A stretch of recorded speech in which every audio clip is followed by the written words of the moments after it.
రైతు బంధు పథకానికి అర్హత పొందాలంటే ఆ కార్డు ఉండాల్సిందేనా? అదే రేషన్ కార్డు. కొత్తగా ఏర్పడిన కాంగ్రెస్ ప్రభుత్వం రైతు భరోసా పథకం కింద పంట పెట్టుబడి సాయం అందించే రైతులకు రేషన్ కార్డు ఉండి ఆ రేషన్ కార్డును లింక్ చేసుకోవాలని, తద్వారా రైతు బంధు పథకాన్ని రైతులకు అందించాలని భావిస్తున్నట్టుగా తెలుస్తోంది. గతంలో రైతు బంధు పథకానికి దరఖాస్తు చేసుకోకుండా రైతులకు ఎన్ని ఎకరాలు ఉంటే అన్ని ఎకరాలకు రైతు బంధు అందేది. ఇప్పుడు అలా కాదు. ప్రజాపాలనలో రైతులందరూ కూడా దరఖాస్తు చేసుకోవాలి, రైతు భరోసా పథకం కింద దరఖాస్తు చేసుకోవాలి. అలాగే దరఖాస్తు ఫారంతో పాటు వారు రేషన్ కార్డును కూడా దరఖాస్తుకు అటాచ్ చేయాల్సి ఉంటుంది. రేషన్ కార్డు ఉన్నవారికి మాత్రమే రైతు భరోసా పథకం కింద ఎకరానికి సంవత్సరానికి 15,000 రూపాయలు ఇవ్వనున్నట్టు ప్రభుత్వం తెలియజేస్తుంది. అంతేకాకుండా ఈ రైతు భరోసాకి నిబంధనలు విధించి కటాఫ్ని తీసుకురానున్నట్టు తెలుస్తోంది.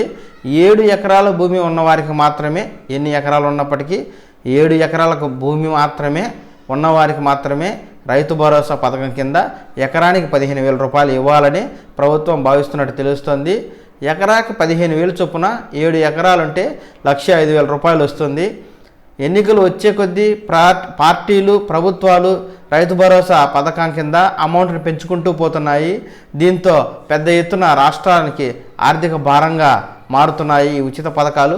కాబట్టి ఎన్ని ఎకరాలుంటే అన్ని ఎకరాలకు కాకుండా 7 ఎకరాల వరకు కటాఫ్ విధించి అంతవరకే రైతులందరికీ, అది కూడా రేషన్ కార్డు ఉంటేనే, ఈ రైతు భరోసా కింద రైతు పంట పెట్టుబడి సాయాన్ని అందించాలని రేవంత్ రెడ్డి గారి ప్రభుత్వం విధి విధానాలను ఖరారు చేస్తున్నట్టుగా తెలుస్తోంది. కాగా రైతు కూలీలకు సంవత్సరానికి 12,000 రూపాయలు ఇవ్వనుంది.